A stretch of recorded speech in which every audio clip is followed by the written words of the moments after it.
on stage. All that matters is if they volunteer.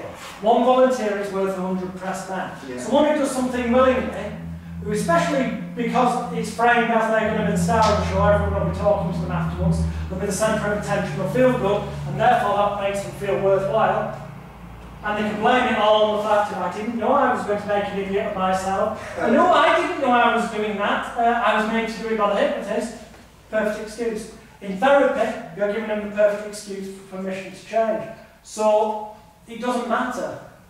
The only way that would matter is if hypnosis was something that was real and existed. And it doesn't, because you're just manipulating human emotions and thought patterns. Make sense? Yeah. So, yeah, that's locked hands. Next. I'm teaching you several of these on purpose.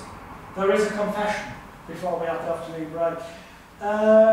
Oh yeah, what you could do is get them to put their hands together in that same thing, if you wanted to, and then get their middle fingers, put them out in front of them like that, so they're touching, and then squeeze the rest of the fingers back together, stare at the middle fingers, concentrate, imagine them gluing, locking, welding, cementing and all this, and then as you keep squeezing your palms and your hands together and your fingers against the back of your hands, try to separate your fingertips and you'll notice that it's impossible because they're stuck fast tight in that position. Just try.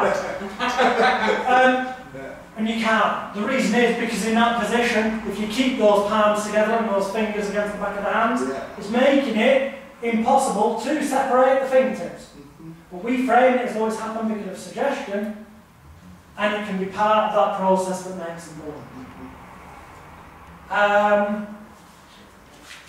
You will never need this many suggestibility tests. That's why they're it's good to throw a different... I'm only telling you them to prove a point that you've convinced them some way down the line. Fingers closed and test, we've done that before. Light and heavy hands test, we've done. We've turned into the seesaw induction. Oh yeah, okay. Everyone, where you sat, you don't need to get up. Just close your eyes. Close your eyelids down. And then imagine, with your eyes closed, that there is a little hole.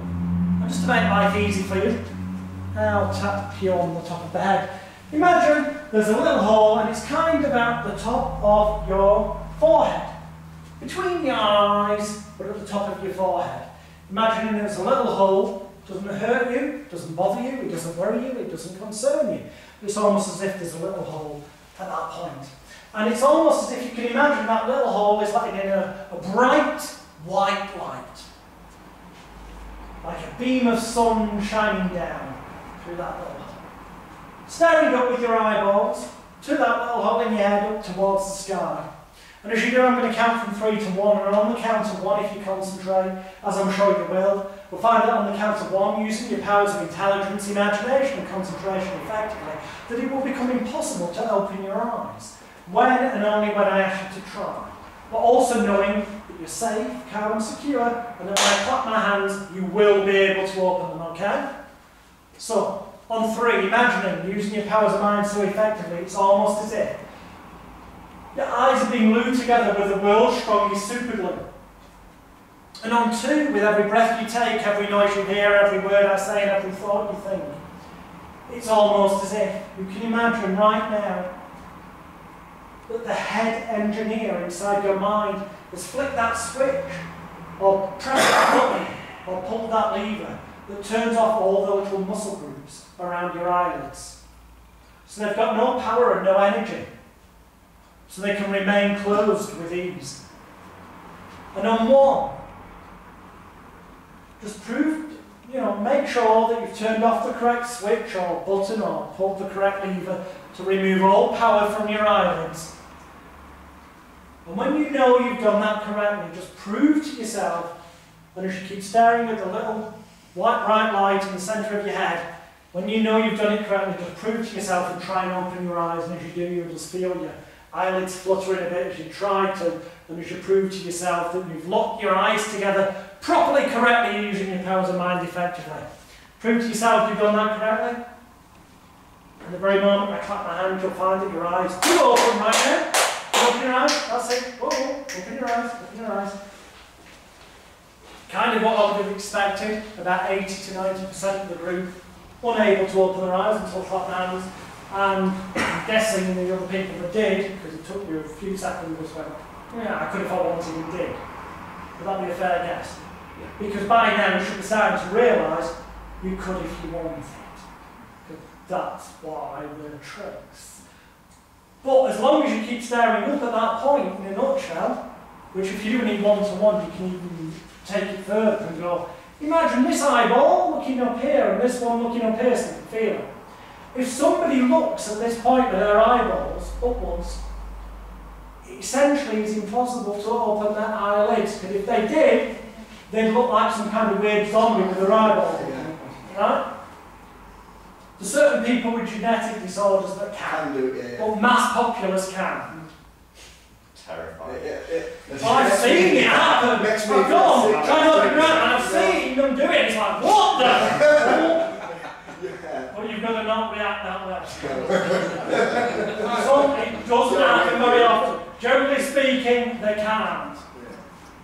So framed that way, it's like, well, my eyes are good. And when you clap your hands, well, it's just distracting them from the idea of keeping their eyeballs that way. So then they can't happen. That's the physical element that makes it work. The psychological element that can be used for practically anything, and we're going to cover this after the afternoon break. Dave Alman, is held up by so-called clinical hypnotherapy courses and stuff like one of the geniuses. Yeah. And he is. Unfortunately, most of the courses don't teach you the truth of his genius. But we will after the break, because I'll just allude to it here. By telling you to imagine in your mind's eye that you've got to find the right button or switch or lever to press, turn or pull. And this is the key phrase, in a way that feels right for you. So it's up to you. Whatever you imagine, you're going to accept to be right because you're in control of it. Gives you a sense of control, which is going to be a really good feeling, especially to someone who's felt that they've got something missing. And then we say, imagine turning off all the energy so that you know there is no energy or power going to the little muscles around your eyelids, which means that they wouldn't be able to open. And when you know you've done that correctly, it's not my fault, it's all down to you. When you know you've done that correctly, then just prove it to yourself and just try to open your eyes. The word try implies they won't be able to. Just try it. It's what is known as Emile Coué's law of reversed effort. What resists, persists. Reverse psychology. Kind of. Yes, but no. That's if you believe in this stuff, and we don't. No. You need to get out of the frame. It doesn't exist. But it isn't, because it doesn't exist. Yeah. It's bullshit. It's just following the process. That is what they call it. Forget what they call it. The point is, the individual that we're saying it to, you guys, we're basically saying, if you decipher it, what I said was, act like you're trying to open your eyes, but do it in a manner whereby you make your eyelids move a bit, like, really trying, so that you prove to yourself and make yourself feel good for doing it right. Because if you open your eyes, you're a fucking idiot. That's essentially what we said. If you take someone who's got an imbalance on one of these levels, they're not going to want to feel like an idiot. Especially not when they're going through the either feeling of today's the day where finally, on some level, within myself at least, I've got to admit that I could have dealt with this sooner, but I'm using this as an excuse. So you're putting them in a vulnerable position whereby they're going to prove to themselves they've done it right. Because people don't want to prove they've done something wrong, generally. The people that do are definitely down the victim mentality route. And probably forced to be there by a husband, or in a stage hypnosis show, they're the idiot who got up purposely with no intention of taking part so they could go, I'm better than you. Or in a magic routine, you're with a twat who tries to reach in your jacket pocket when you turn and try and see what you've got in there. You're always going to get one prick and a bunch of roses, but generally speaking,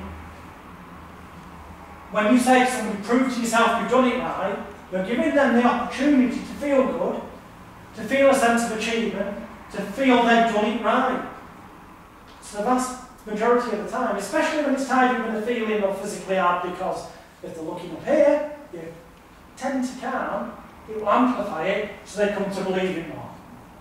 Make sense? Yeah. Right. Let's try and keep this in 10 minutes. Toilet break, cigarette break, blah blah blah, because then I'm going to do the last hour of the day to tie this together.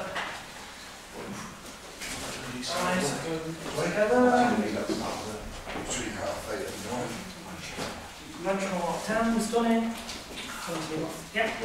Good. Where we should be.